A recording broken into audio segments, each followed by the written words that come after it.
So in the previous class we had discussed about the weather and air, different types of breeze like sea breeze and land breeze. So now we will discuss about the water. We know that about 70% of the surface of earth is covered with water.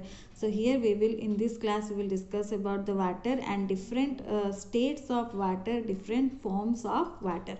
So 70% of the surface of earth is covered with water.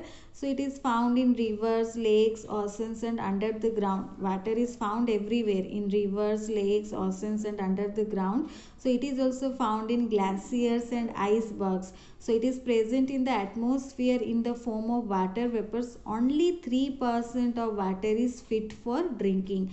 That means only 3% of water is available or it is good for drinking. So water exists in three states. Water exists in three states like solid, liquid and gas. Solid form of water is ice, liquid form of water is liquid water, and then gaseous form of water is water vapor. So the states of water can be changed into one another by heating or cooling. Like ice can be changed to water, water can be changed to water vapor, or water vapor can be changed to water, and water can be changed to ice. So water exists in three forms: solid, liquid and gas, and they can be changed into one another by heating or cooling. So the solid form is ice. When we will heat the ice, it will convert it to liquid form, that is water. When we will cool the water, you will keep the water in freeze or freezer, it will be converted to ice. So solid can be converted to liquid, liquid also can be converted to solid in case of water. Similarly, when we heat water, it changes to water vapor, and when we cool down the water vapor, you might have seen that when your mother is cooking in the kitchen, he is covering the hot utensil, and after that when he is taking out the cover of the hot utensil, you can see some tiny droplets are coming down. That is the water vapor on cooling gives water. So when we heat the liquid, we get the gaseous form, and when we cool down the gaseous form, we can get the liquid. So in case of water, solid can be changes to liquid, liquid form can be changes to gas, or it can be changed from gas to liquid, liquid to solid. So there are two important processes by which one state of water can changes to another state. So two main processes are there by which this changes is possible. For heating, that is called evaporation.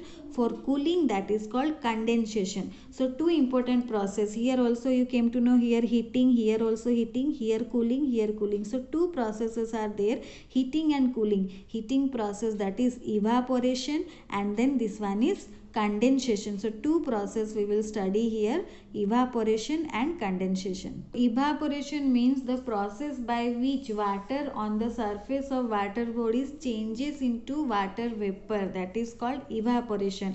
That means water changes to water vapor. The amount of water vapor present in the air, that is called humidity. That is called the how much water vapor is present in the air, that is its humidity. And evaporation means water converted to, or water changes to water vapor. The rate of evaporation depends upon some factors are there like temperature, exposed surface, wind, humidity. You can see higher the temperature of water surroundings, more will be the evaporation. That means if the temperature will be higher, then evaporation will be more. This is one of the factor. If temperature will be higher, evaporation will be more. Next is our exposed surface. Larger the exposed surface of water, more will be the evaporation. If you will take a glass of water, and if you will take a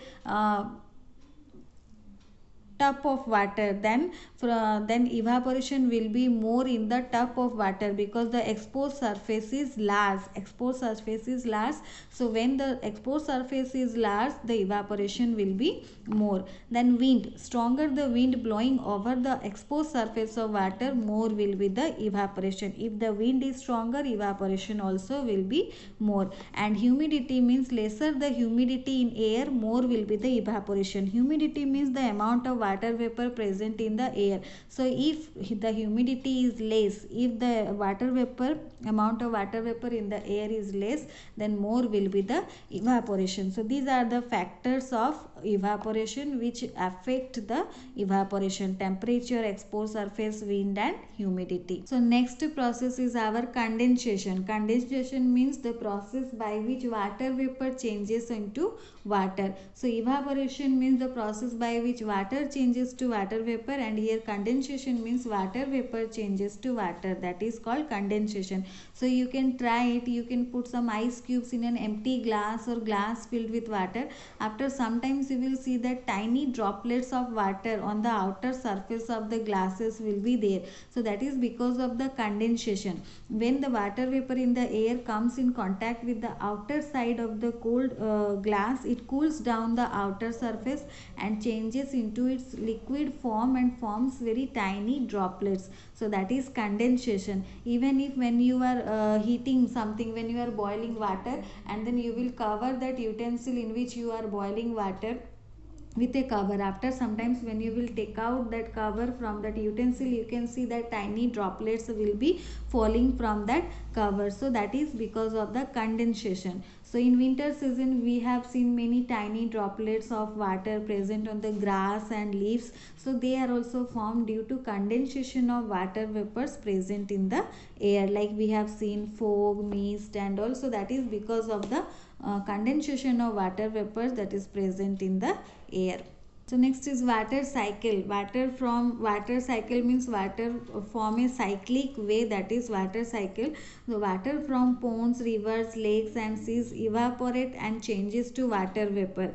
Then in the sky it condenses to form small drops of water. These small drops join together to form clouds. When these clouds pass, they form the condensation takes place. So these clouds pass through the colder regions, they cooled further and the water drops become bigger and heavier. So when the water drops become very heavy, they fall down as rain on the earth, and that process is called precipitation. So the cycle of evaporation, condensation and precipitation of water goes on continuously in the nature. That is called water cycle. Cycle of evaporation, condensation and precipitation. First of all, evaporation takes place, then condensation takes place. After that, when the water drops becomes bigger and heavier, they fall down as the form of rain on the earth. So that is called precipitation. That time precipitation takes place. So the cycle of evaporation, condensation and precipitation of water goes on continuously in the nature, and that is called water cycle. Here also you can see, first of all, because of the sun rays, sun rays from the water bodies, from land, from everywhere, water is evaporating. Water is evaporating in form of water vapor, that is called evaporation. Then when water is evaporating, they are forming clouds and condensation takes place. And then when these water droplets are bigger and heavier, the water droplets are collected. That is called the process of condensation. When the droplets becomes very big and heavy, they comes down to earth in the form of rain. That is, this process is called precipitation. So how much water is lost by the evaporation, that much water is again coming back to the earth in the form of rain. So the process is cyclic nature. So this cycle of evaporation, condensation and precipitation, that is called water cycle. There are various natural phenomena of water cycle like rain, hail, dew, frost, fog and snow are different forms of precipitation. So we will discuss about them in the next class. So different forms of precipitation are rain, hail, dew, frost, fog and snow. So till then you read how water cycle takes place and other things like factors affecting evaporation and condensation. Next class we will discuss about different forms of precipitation.